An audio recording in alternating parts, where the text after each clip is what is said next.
Everyone, welcome to Smart Zone. आज की इस वीडियो में मैं बात करूंगी दिल्ली पुलिस कांस्टेबल ड्राइवर और AWO TPO वैकेंसी के बारे में। इस वीडियो में मैं आपको इसकी कंप्लीट जानकारी देने वाली हूं, तो आप लोग वीडियो को पूरा देखिएगा।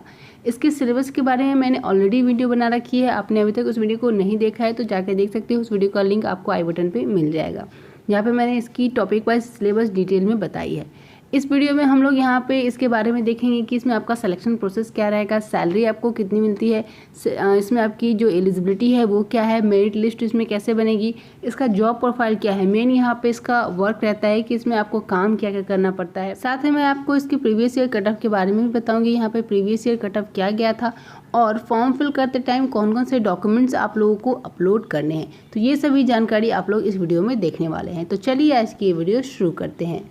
तो ये है इसकी डिटेल नोटिफिकेशन। यहाँ पे आप देख सकते हो। सबसे पहले हम लोग बात कर लेते हैं head constable assistant wireless operator यानी कि AWO teleprinter operator TPO के बारे में। तो इसके इंपॉर्टेंट डेट्स यहाँ पे आप लोगों को बताए गए हैं। इसके फॉर्म फिलअप 8 जुलाई 2022 से स्टार्ट हो गए हैं और अब इसमें अप्लाई करने का जो लास्ट डेट है वो 29 जुलाई 2022 आपका रहेगा और फी पेमेंट करने का डेट भी 29 जुलाई ही यहाँ पे रहेगा आपका। इसका जो करेक्शन विंडो आएगा आपका वो आएगा 2 अगस्त 2022 को। तो अगर आपके फॉर्म में कुछ मिस्टेक हो जाती है तो आप यहाँ पे करेक्शन कर सकते हो, लेकिन करेक्शन चार्जेस यहाँ पे आपसे लिए जाएंगे। तो इसीलिए फॉर्म को आप लोग ध्यान से फिल करोगे, नहीं तो अगर आप एक करेक्शन करते हो तो 100 रुपीज़ चार्ज यहाँ पे आपसे लिए जाएंगे। यहाँ पे जो इसका एग्ज़ाम शेड्यूल है वो अक्टूबर में शेड्यूल है। आप देख सकते हो CBT यहाँ पे आपका एग्ज़ाम होगा, कंप्यूटर बेस्ड एग्जामिनेशन, जो कि अक्टूबर में आपका लिया जाएगा। यहाँ पे हम लोग इसकी सैलरी की बात कर ले तो इसमें आपको लेवल 4 के अकॉर्डिंग 25,500 से लेकर के 81,100 रुपये तक सैलरी मिलेगी। अगर वैकेंसीज़ की हम लोग बात करें तो हेड कांस्टेबल AWO और TPO मेल के लिए यहाँ पे वैकेंसीज़ है। ओपन कैटेगरी में जनरल के लिए टोटल 171 वैकेंसी है, EWS में 46 है, OBC में 102 है, SC में 86 है, ST में 54 वैकेंसी है। टोटल यहाँ पे 559 वैकेंसी है। उसके बाद यहाँ पे एक सर्विसमैन में टोटल वैकेंसी 57 है, डिपार्टमेंटल में 57 है। टोटल जो नंबर ऑफ वैकेंसीज आपकी है मेल कैंडिडेट के लिए वो 573 है। उसके बाद फीमेल कैंडिडेट की बात करें तो फीमेल कैंडिडेट के लिए ओपन कैटेगरी में आप देख सकते हो जनरल में 96 है, EWS में 26 है, OBC में 57 है, SC में 47 है, ST में 30 है और टोटल वैकेंसी यहाँ पे 256 है। डिपार्टमेंटल में टोटल वैकेंसी 28 है और इन सभी को मिला करके जो टोटल आपकी वैकेंसीज है वो यहाँ पे 284 निकाली गई है। तो मेल और फीमेल के लिए कैटेगरी वाइज यहाँ पे आप वैकेंसीज देख सकते हो। इसकी एज लिमिट की बात करें तो आपकी मिनिमम एज लिमिट 18 साल है, मैक्सिमम एज लिमिट आपकी 27 साल रहेगी। आपका एज काउंट किया जाएगा 1 जुलाई 2022 तक। इसमें आपको एज रिलैक्सेशन भी मिल जाएगा। अगर आप SC ST कैंडिडेट है तो आपको 5 साल की छूट मिलेगी। अगर आप OBC कैंडिडेट है तो आपको 3 साल की छूट मिल जाएगी। इसके अलावा अगर आप स्पोर्ट्स पर्सन है तो भी आपको यहाँ पे एज रिलैक्सेशन मिल जाएगा। अब यहाँ पे बात कर ले इसके एजुकेशन क्वालिफिकेशन की, तो इसमें अप्लाई करने के लिए 10+2 आ गया है। 10+2 में आपके साइंस और मैथमेटिक्स सब्जेक्ट होने चाहिए। अगर आपके पास ये नहीं है तो आपके पास नेशनल ट्रेड सर्टिफिकेट होना चाहिए in mechanic cum operator electronic communication system है। इनमें से कोई भी एक क्वालिफिकेशन आपके पास होना चाहिए इसमें अप्लाई करने के लिए। इसके अलावा यहाँ पे प्रोफिशिएंसी इन कंप्यूटर ऑपरेटर के बारे में भी यहाँ पे आपको बताया गया है। तो इसमें आपका टेस्ट होगा, जो कंप्यूटर टेस्ट होगा उसमें test of English word processing speed 1000 की डिप्रेशन इन 15 मिनट ये आपका रहेगा। उसके बाद test of basic computer function, तो ये भी आपका रहेगा, जिसमें ओपनिंग क्लोजिंग ऑफ PC ये आपसे पूछा जाएगा। प्रिंटिंग के बारे में यहाँ पे आपसे पूछा जाएगा। MS ऑफिस यूजेस और यहाँ पे saving and modification in typed text, photograph setting and numbering etcetera. तो ये टेस्ट यहाँ पर रहेंगे, इसमें ये सभी चीज़ें आपसे पूछी जाएंगी। यहाँ पे इसका सिलेक्शन प्रोसेस की हम लोग बात करें तो इसमें आपका कंप्यूटर बेस्ड एग्जामिनेशन 100 मार्क्स का होगा। इसमें आपका physical endurance and measurement test आपका होगा जो कि क्वालिफाइंग नेचर का होगा। ट्रेड टेस्ट आपका होगा जो कि क्वालिफाइंग नेचर का होगा। और यहाँ पे जो आपके कंप्यूटर टेस्ट है उसके बारे में मैंने आपको ऑलरेडी बता दिया है, वो भी यहाँ पे आपका क्वालिफाइंग नेचर का ही रहेगा। इस एग्ज़ाम के लिए यहाँ पे आपको 90 मिनट का समय दिया जाएगा। टोटल 100 क्वेश्चन रहेंगे 100 मार्क्स के लिए। ऑब्जेक्टिव टाइप के यहाँ पे क्वेश्चन पूछे जाएंगे। इसमें कोई भी निगेटिव मार्किंग आपका नहीं रहेगा। क्वेश्चन लैंग्वेज जो आपका रहेगा वो हिंदी और इंग्लिश दोनों ही रहेगा। कौन कौन से पेपर रहेंगे तो जनरल अवेयरनेस से 20 क्वेश्चन 20 नंबर के लिए, जनरल साइंस से 25 क्वेश्चन 25 नंबर के लिए, मैथमेटिक्स से 25 क्वेश्चन 25 नंबर के लिए, रीजनिंग से 20 क्वेश्चन 20 नंबर के लिए, computer fundamentals, MS Excel, MS Word, communication, internet, WWW and web browser से यहाँ पे 10 क्वेश्चन आएंगे 10 मार्क्स के लिए। टोटल 100 मार्क्स का आपका एग्जाम होगा। जो पेपर आपका लेवल रहेगा वो 12th लेवल का रहेगा। इसके टॉपिक वाइज सिलेबस की हम लोग बात करें तो यहाँ पे आपको उसकी टॉपिक वाइज सिलेबस भी मेंशन किए गए हैं। जनरल अवेयरनेस में आपसे क्या क्या पूछा जाएगा तो आप यहाँ पे देख सकते हो। इसमें history, culture, geography, Indian economy, general polity, Indian constitution, scientific research, तो ये सभी टॉपिक यहाँ पे रहेंगे। जनरल साइंस में फिजिक्स, केमिस्ट्री से क्वेश्चन पूछे जाएंगे। मैथमेटिक्स में यहाँ पे क्या क्या रहेगा तो नंबर सिस्टम से क्वेश्चन पूछे जाएंगे। रेशियो एंड प्रपोर्शन रहेगा। Percentage, average, simple and compound interest रहेगा। प्रॉफिट लॉस रहेगा। और भी यहाँ पर टॉपिक आप लोगों को मेंशन किया गया है। इन सभी टॉपिक से क्वेश्चन पूछे जाएंगे। उसके बाद रीजनिंग की बात करें तो नॉन वर्बल रीजनिंग यहाँ पे आपसे पूछा जाएगा। एनालॉजी से क्वेश्चन रहेगा। Alphanumeric series, number series, critical thinking, coding and decoding से क्वेश्चन रहेगा। Logical reasoning, input output, blood relation, syllogism, table, direction से क्वेश्चन रहेगा। रैंकिंग टेस्ट रहेगा। वेन डायग्राम रहेगा। सिटिंग अरेंजमेंट रहेगा। Coded inequalities and data sufficiency से question आपके पूछे जाएंगे। उसके बाद है यहाँ पे पार्ट ई जिसमें computer fundamentals, MS Excel, MS Word, communication, internet, www and web browser से क्वेश्चन पूछे जाएंगे। तो इसमें क्या क्या आपसे पूछा जाएगा उसका टॉपिक यहाँ पे मेंशन आपको किया गया है। तो ये आपके टॉपिक वाइज सिलेबस रहेंगे। उसके बाद यहाँ पे आपका फिजिकल इंडोरेंस टेस्ट होगा। तो मेल कैंडिडेट के लिए यहाँ पे क्या क्या होगा, जिनका एज 30 साल है उनको यहाँ पे 1600 मीटर रेस के लिए 7 मिनट का समय दिया जाएगा। इसमें लॉन्ग जंप आपका भी रहेगा जो कि 12 फीट 6 इंच का रहेगा। हाई जंप यहाँ पे 3 फीट 6 इंच का रहेगा। जिनकी एज 30 या फिर 40 तक है उनको यहाँ पे 1600 रेस के लिए 8 मिनट का समय दिया जाएगा। और जिनका एज 40 से ज़्यादा है उनको 9 मिनट का समय दिया जाएगा। लॉन्ग जंप यहाँ पे आप देख सकते हो जिनकी एज 30 से 40 के बीच में है उनका 11 फीट 6 इंच का होगा। और हाई जंप 3 फीट 3 इंच का होगा। और जिनकी एज 40 से ज़्यादा है उनके लिए 10 फीट 6 इंच का होगा लॉन्ग जंप, और हाई जंप 3 फीट का होगा। फीमेल कैंडिडेट की बात करें तो जिनकी एज 30 साल है उनके लिए 800 मीटर का रेस होगा। 5 मिनट का समय इसके लिए दिया जाएगा। जिनकी एज 30 से 40 के बीच में है उनके लिए 6 मिनट का समय। जिनकी एज 40 से ज़्यादा है उनको यहाँ पे 7 मिनट का समय दिया जाएगा। लॉन्ग जंप यहाँ पे होगा 30 साल के लिए 9 फीट होगा।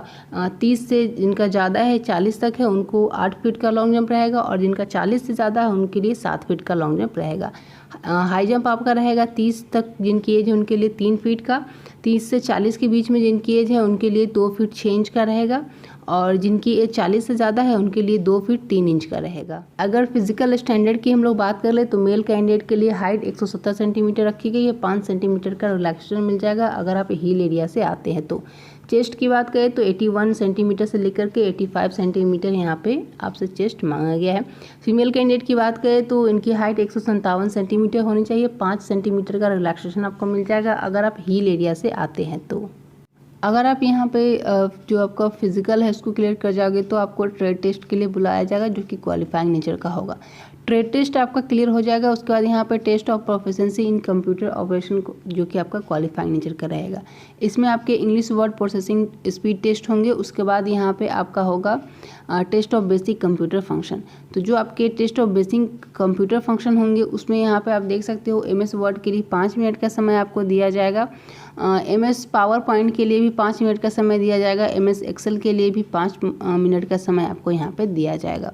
तो ये आपके रहेंगे यहाँ पे कंप्यूटर टेस्ट में। अगर बात करें इसके वर्क के बारे में, AWO का वर्क क्या रहता है उसके बारे में अगर हम लोग बात कर ले तो आप लोगों को पता है कि पुलिस में जो 100 नंबर डायल होता है वो कहाँ जाता है। तो इसके बारे में हम लोग यहाँ पे थोड़ा सा बात कर लेते हैं। तो आपको पता है कि 100 नंबर जो डायल होता है वो जाता है पुलिस के कंट्रोल रूम में। तो ये जो पुलिस के कंट्रोल रूम में कॉल जाता है, अब आगे जो उनको फॉरवर्ड किया जाता है वो कॉल फॉरवर्ड किया जाता है AWO को, यानी कि असिस्टेंट वायरलेस ऑपरेटर को ये कॉल फॉरवर्ड किया जाता है। अब इनका काम क्या होता है कि इनका काम होता है अब आगे अपने नियरेस्ट PCR को सूचना देना। जो भी सूचना कॉल के द्वारा दी गई है इनको वो सूचना वो आगे अपने नियरेस्ट PCR को सूचित कर देते हैं। तो इनका काम ये होता है। और ये जो सूचना ये देते हैं वो ऑडियो के फॉर्म में देते हैं, प्लस ये सूचना इनको प्रिंट करके भी देना होता है।